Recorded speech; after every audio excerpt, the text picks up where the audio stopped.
attempt to record this, as I told some of you earlier, and put it on YouTube for the parents that aren't here. And hopefully, if it goes well and I can figure it out, then in future years I'll just do it like this and then send it out, so we don't all have to come out here. All right, so we're on a little bit of a time crunch here with a lot of other things going on, like I said.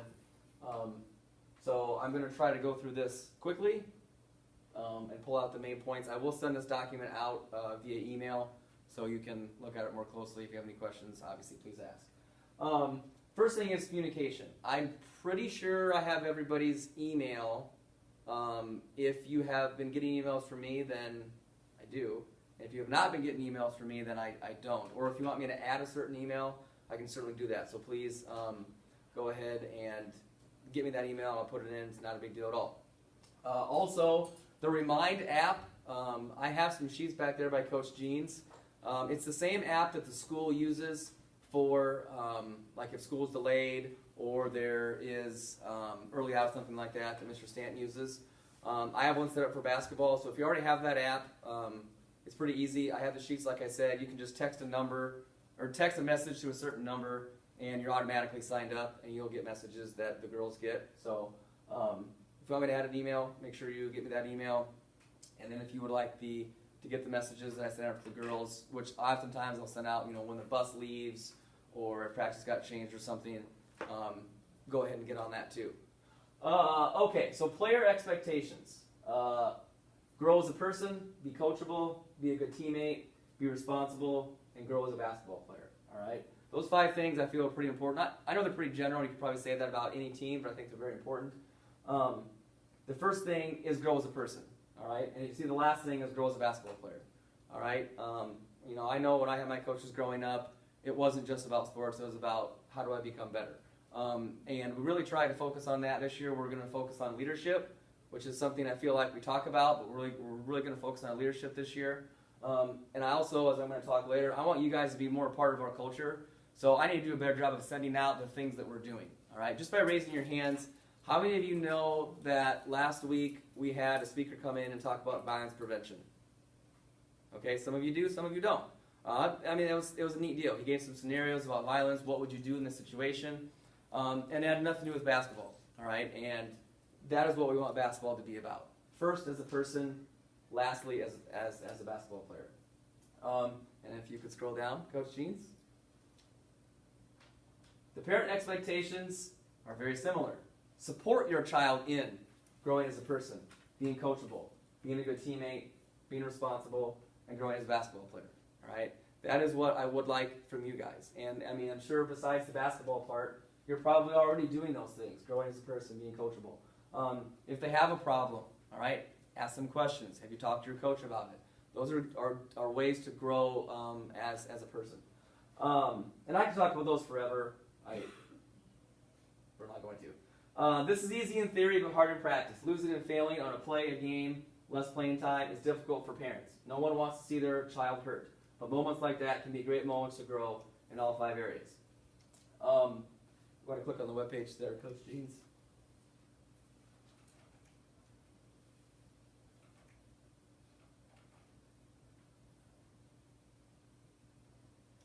I saw this article last year, and I really thought it had a lot of good stuff in here. And we're going to look at one part, and then we're at the end of our meeting. I'm going to have you actually fill out a note card. Don't worry, it's not that bad. We have the girls do it, and as we learn by trial and error, I need to explain it just a little bit better. Actually, you know what? If you click, I thought I had it open before. That's fine. Okay, we're going to scroll down. There's going to be like some kind of PowerPoint slides. So this article is written by a coach from Iowa. He was at Springville, and I think now he's at Linn-Mar, maybe? Keep going down. Keep going down. Is it frozen? No. Okay, keep going down.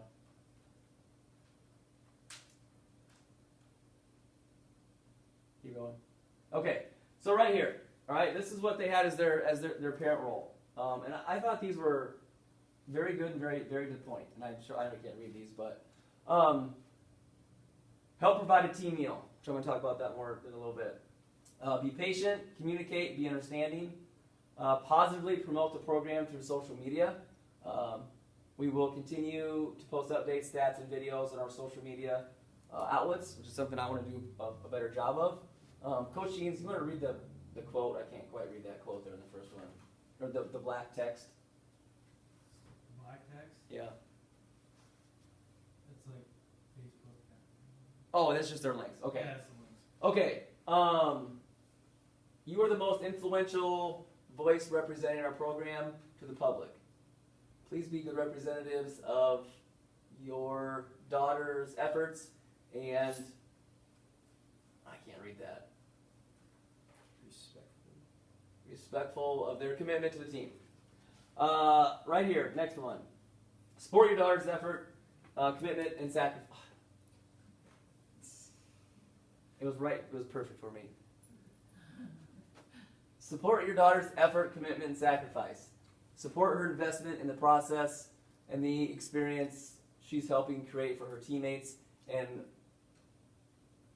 more than her basketball accomplishments. Be kind to the media and thank them for their coverage. Celebrate the effort and contributions of every player at both levels. Find ways to serve by helping when needed, scorebook, laundry, snacks, breakfast, etc. This might be the most important one here. Studies show that what players want most from their parents is to hear these words. I was so proud of you, and I love to watch you play. And that is something that I, as a parent, how often do I say that? Do I start talking about what they did wrong, what they did well, or do I say, you know what, I really enjoy watching you play? Studies also show that a player's most dreaded time with their sports parent is the car ride home and the coaching that comes with it. And I'm sure we've all done that, and I've done it too, and I've tried to stop myself. And I remember what it was like when my dad would be coaching during the game, and I turned around one time finally and just told my dad, shut up. And I thought he was, because I was embarrassed, and I thought he was going to come out of the stands after me. But I could tell in his face he was angry at first, and then he realized that he was embarrassing me. And for the most part, after that, he was fine. So I was the oldest child who had to kind of pull him back a little bit. Coach Jeans, I can't read that. It's in black. You want me to read it? Well, if you can. Your child's success or lack of success in sports does not indicate what kind of parent you are, but having an athlete that is coachable, respectful, a great teammate, mentally tough, resilient, and tries to be their best is a direct reflection of your parenting. I think that's really important. I think sometimes we forget that. If you're, well, in this case, and your daughter, her success in the basketball court doesn't reflect you as a parent. But being respectful, being coachable, handling adversity, those are traits that we all want our kids to have that they can learn in sports.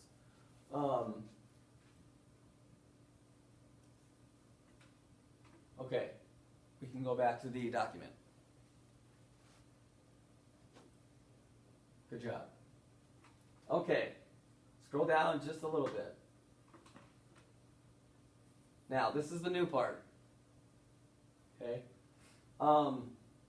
It takes a village. We've all heard that expression before. And this must apply to the basketball program. If the basketball program is going to continue to grow, whether you want to say girls out, whether you want to say wins and losses, I've realized that I can't do all the things I want to do by myself. And I think for a lot of years, I tried to do everything. With the youth, with junior high, with high school, and it was just too much. I absolutely could not do it. And the youth level is going fantastic. We have 42 girls out right now in third through sixth grade. That's awesome. And as I thought about that this summer, you know, how much success we had last year, and now we have more girls out, it really was the parents. It was the parents' excitement. It was the parents that were coaching, were so encouraging, and there was more parents involved last year than I'd ever had. And I think that was huge. And I kind of took that and like, how can we continue to do that at the junior high and high school level? So I guess in a way, I'm asking for your help. And I want you guys, as I said earlier, to be a part of our culture, because I think we do some really awesome things. You know, we've already had a speaker come in talking about violence prevention. Every year we go to the assisted living and have pizza with the residents, which the girls love. I mean, we do a lot of those really neat, awesome things, and I don't know if you know about it, and I don't think it's too far of a stretch to have you guys be a part of that. So, to go to the program and do more to make basketball a special experience, more help is needed, like I said. All right, so here's my goal for you. All right? My goal for you is to help, assist, fund, plan, coordinate, donate time. So that's a lot of different things. I'm not asking for your money. All right? Maybe it's your time, maybe it's your expertise. In at least one extra event this season and or off season. All right? Now, I'm going to show you a list here. I'm not going to go through all of them. I created and brainstormed a whole list of things. Some of them we've done, some of them we haven't.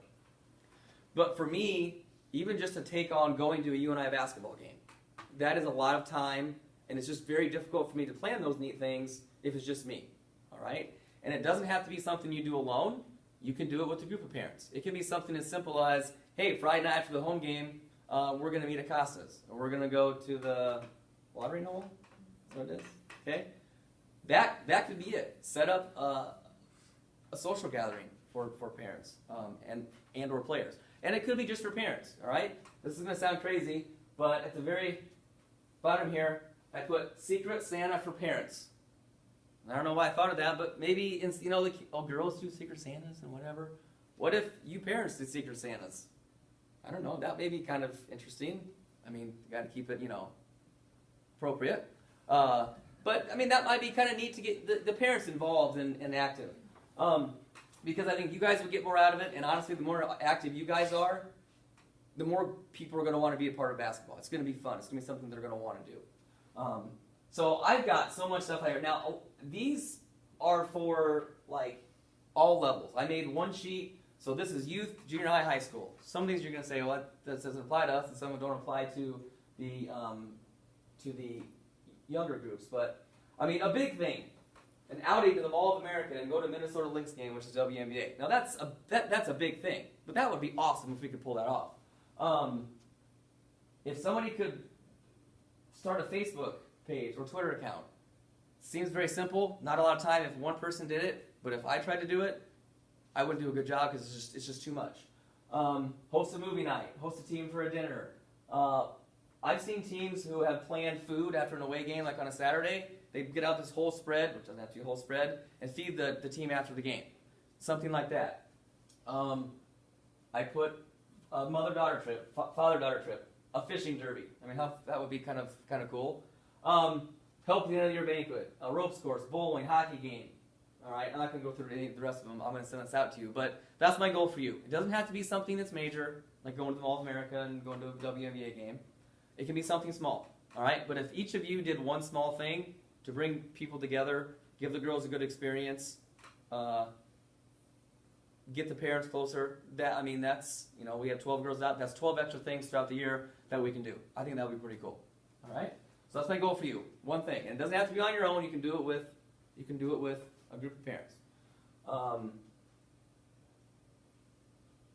right, you can scroll down a little bit. All right, what we want you to know as coaches, a lot of you know this already, but if you're going to take a player home, make sure you sign them out, please. And this is the school policy. Only parents or immediate family members can take home your daughter unless approved by the office. Not me. It's got to be approved by the office. So adult sibling would be immediate family. Not a sibling in high school. Grandma, grandpa's okay. Aunts and uncles get a little, usually that's not okay just because there's a lot of aunts and uncles out there. So usually that's not okay. A note must be presented to a coach if being withheld from practice for a medical reason. The great thing is we have Erin, the trainer, and she is fantastic. So she usually takes care of all that stuff that they can play if they can't. But if they are seen by somebody outside of here, we always like to get a note. Concussion, there's concussion protocols. There's the steps they have to go through. No matter how big the game is, no matter